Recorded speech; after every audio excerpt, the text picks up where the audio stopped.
Apakah Buya Yahya menghina guru sekumpul? Dia bilang Buya Yahya itu bahwa pengalaman bermimpi ketemu Nabi atau ketemu Nabi di alam yaktoh itu tidak boleh diceritakan di depan publik. Dan guru sekumpul kan menceritakan kepada publik gitu, bagaimana perjumpaan beliau di Madinah ketika beliau umroh. Kemudian bagaimana beliau diperintahkan 1 tahun sekali untuk mengijazahkan tarekat Samaniyah dan seterusnya. Dan menurut Buya Yahya itu sesat. Maka hendaknya dijaga mimpi itu, karena itu kebaikan yang Allah berikan dan bisa dicabut suatu ketika kalau tidak disyukuri dengan benar. Sama nikmat. Maka cara mensyukuri adalah tambahkan kecintaan kita kepada Nabi, agungkan Nabi, jangan menjadikan diri kita menjadi sombong. Kalau terus menjaga mimpi tersebut, dijadikan mimpi itu rahasia antara dia dengan Rasulullah, maka kalau dia menjaga mimpi itu, dia akan bermimpi Rasulullah. Bahkan sebagian mengatakan yaqdatan di alam nyata. Ini, dan jangan terlena dengan mimpi lalu menjadi sombong. Sebab para kekasih Allah, nanti kebetulan hikmah yang akan kita baca ada hubungannya dengan hal semacam ini. Para kekasih Allah itu kalau sudah mendapatkan karamah, itu ketakutan. Mereka takut terpesona dengan karamah yang Allah berikan kepada hamba tersebut. Karena yang terpesona dengan karamat itu artinya telah digoda oleh selain Allah, jadi terpesona kepada selain Allah. Keramat selain Allah, apapun yang dilihat yang namanya karamat itu selain Allah. Yang memberikan karamah adalah Allah. Aku ketemu Rasulullah, oh serem banget ini kisah. Oh, disembunyikan antara dia dengan Nabi Muhammad. Ini kisah pribadi, kisah cinta antara dia dengan Rasulullah. Kita ziarah ke Baitul Zarqat, ziarah ke istrinya Rasulullah, di sampingnya bersama. Nanti kalau kita sama-sama, barang bahasa orang bahasa orang Betawi barang. Ini imba lok haji, insyaallah saya tunjukin ini tempatnya, ini tanahnya bekas rumahnya, ini bekas masjidnya. Saya kebetulan tidur di situ. Saya tidur di situ, di tanahnya tapi udah diganti. Dan di masjidnya, bekas masjidnya tanahnya, saya di situ sholat sujud di Madinah. Apalagi kuburannya. Kebetulan yang jadi muzawwirnya cucunya sendiri namanya Muhammad. Ya Muhammad inilah yang membawa Al-Fakir. Kebetulan dia dapat waktu untuk jaga kubahnya Rasulullah malam Jumat. Nah, kita di bawah Muhammad masuk. Benarkah Buya Yahya menghina guru sekumpul? Ya benar, memang menghina. Kenapa menghina? Ya karena bodoh. Ya yang dinyatakan Buya Yahya itu perjumpaan dengan Rasulullah itu sangat private, sangat pribadi, tidak boleh diceritakan kepada orang lain. Itu benar, itu kaidah umumnya seperti itu. Tapi kan selalu ada taksis. Dilarang masuk kecuali petugas. Ya kalau petugas ya boleh masuk. Nah ini kan sudah berkali-kali saya udah berapa tahun lalu itu, mungkin 2013 saya udah ketika Nuruddin Marbu juga mempertanyakan hal seperti ini, menghina guru sekumpul dengan cara seperti ini. Saya sudah jelaskan berkali-kali. Ya Nuruddin Marbu, Buya Yahya itu orang yang membaca kitab banyak sekali, tapi ya tetap aja nggak dapat hidayah menurutku. Jadi nah kalau saya ini kembali ke guru sekumpul. Guru sekumpul ketemu Rasulullah di alam yang atau di alam mimpi atau fil manam. Nah kalau Rasulullah sendiri yang memerintahkan guru sekumpul, ceritakan pertemuan ini kepada publik gimana? Bukankah kita harus mentaati Rasul? Tetap.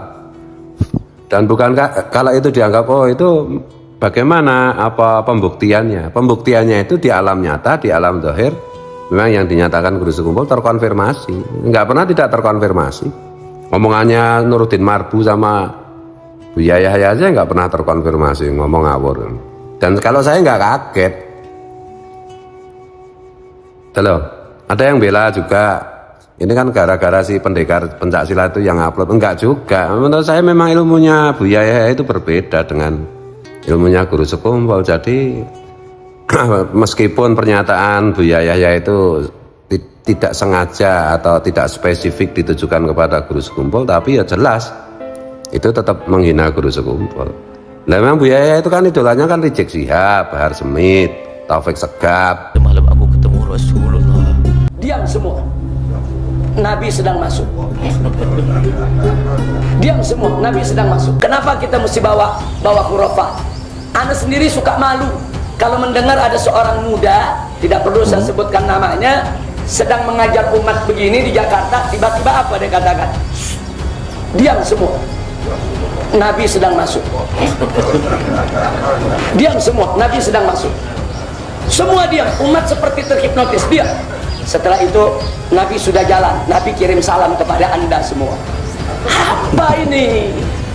Ini khurafat minal makdubah. Saya termasuk yang protes keras hal-hal semacam ini. Andai kata pun benar, menurut sejarah para aulia, tidak ada wali yang memamerkan kewalian. Tidak ada wali yang memamerkan kewalian. Apa di sini memamerkan? Mempertontonkan. Andai kata benar ada wali, yang melihat satu keajaiban sedemikian rupa, tak ada wali yang mempertontonkan keajaibannya di hadapan umat. Para aulia tawadu. Mereka justru menutup, enggak menjadikan fitnah. Itu yang pertama. Betul. Yang kedua soal mimpi-mimpi. Dikit-dikit cerita mimpi ketemu Rasulullah. Tadi pagi habis coffee break bersama Rasulullah.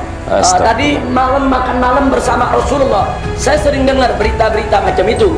Ini semua khurafat sengaja untuk menipu umat, menipu orang awam yang kurang pendidikan. Jadi bukan hanya di Malaysia saja yang tertipu, di Indonesia pun juga banyak yang tertipu. Saya dan Habib Umar Syadri bukan tidak percaya karomah. Kita beriman ada mukjizat, ada karomah untuk aulia, ada mukjizat untuk anbiya.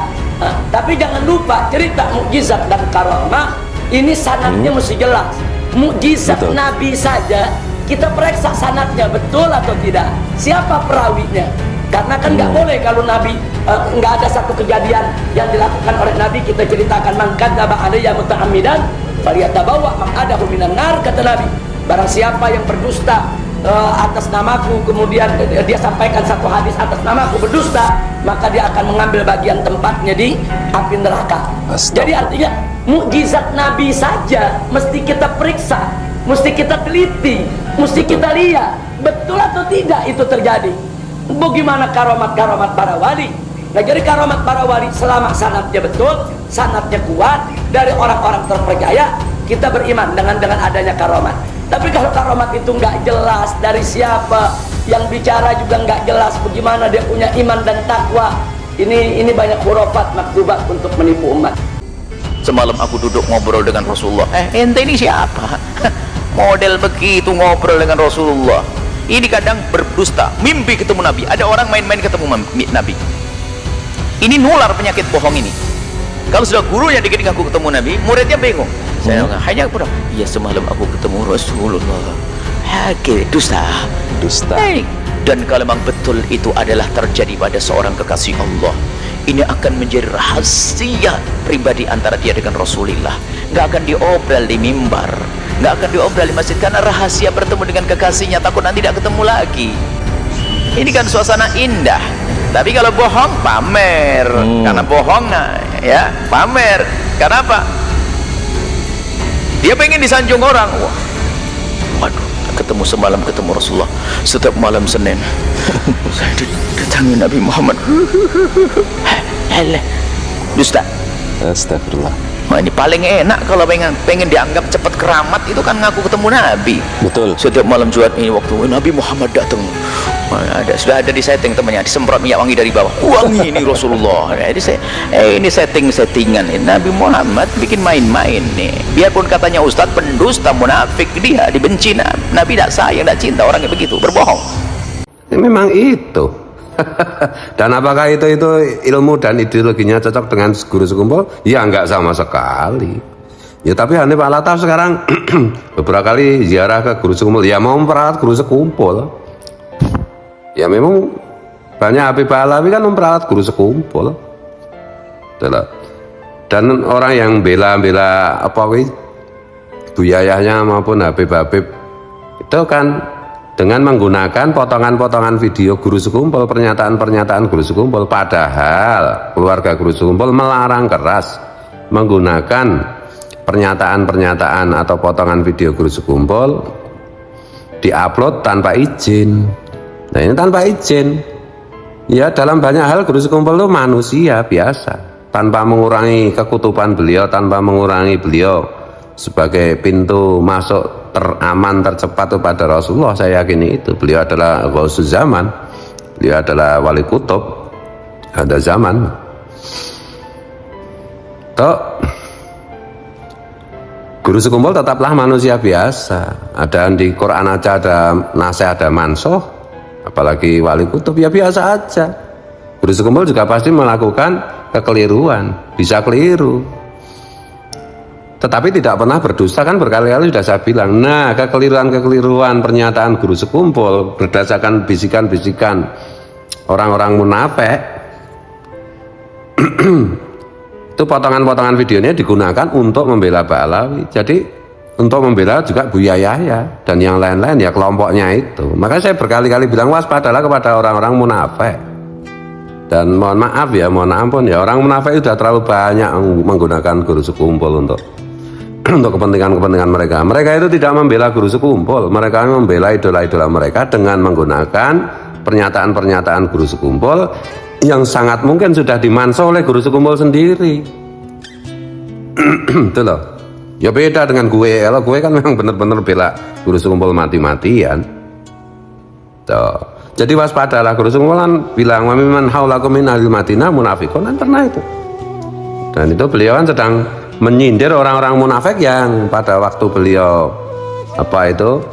berceramah itu ada di sekitar beliau, atau setidaknya hadir di saat itu. Loh, ya tugas saya kan mikul dhuwur mendem jero, karena saya mengaku muhibin daihat guru sekumpul. Apa saja yang mikul dhuwur mendem jero itu, yaitu tadi al-muhafadzah ala qatimi sholeh wal ahdu min jadidil aslah wal ahdu bil jadidil aslah. Itu loh.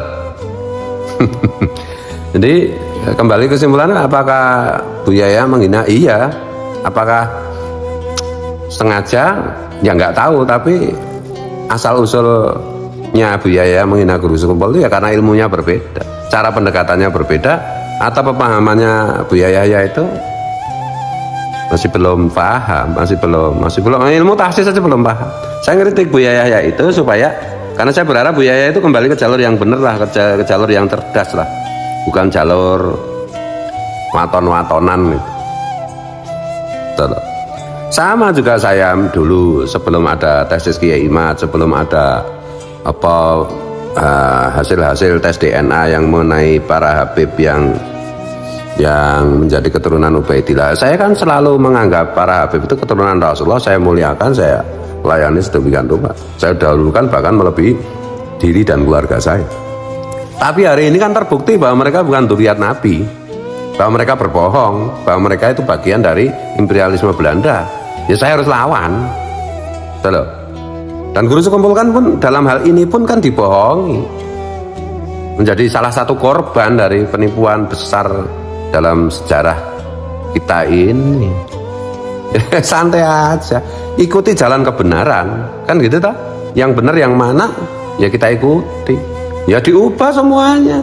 Abu Bakar As-Siddiq dulu ya mengikuti Rasulullah yang membawa kebenaran, sementara Abu Sufyan, Abu Lahab, Abu Jahal dan yang lain-lain yang juga dekat dengan Rasulullah, yang dulu memberi Rasulullah gelar Al-Amin, begitu Rasulullah menunjukkan kebenaran yang sebenar-benarnya mereka ingkar. Meskipun alhamdulillah Abu Sofyan di akhir-akhir hidup beliau masuk Islam juga. Halo. Ya, perumpamaannya seperti itu. Jadi ini bukan masalah kebencian, masalah caci maki, enggak, ini masalah apa itu umat Rasulullah yang ditipu. Man ghassana falaisa minna, berapa juta kali saya bilang begitu. Saya enggak paham-paham juga enggak apa-apa. Omongan-omongan saya itu kan nanti akan terbukti. Banyak kiai, banyak ulama yang dicabut SK-nya oleh Rasulullah nanti. Ya sebentar lagi lah, enggak sampai 5 tahun lah, 2-3 tahun. Banyak wali-wali yang sekarang mengingkari kebenaran mengenai bahwa Habib Alawi itu tidak terbukti sebagai dzurriat Nabi, itu akan dicabut SK-nya oleh Rasulullah dan diberikan kepada orang lain. Bersiaplah. Merdeka. Wali-wali Allah itu adalah bunga-bunga daripada Allah Ta'ala yang diletakkan di bumi ini. Tapi yang mencium akan harumnya, wanginya bunga itu hanya orang-orang yang percaya. Kalau orang ragu-ragu tidak mencium. Suatu hari Abah Gus kumpul kedatangan seorang tamu dari Magelang, Jawa Tengah. Tamu tersebut adalah Kiai Hasan Asy'ari atau yang biasa dipanggil dengan Mbah Mangli atau Mbah Hasan Mangli. Mbah Mangli adalah seorang ulama besar yang memiliki ribuan murid. Beliau dikenal sebagai seorang wali dari wali-wali Allah.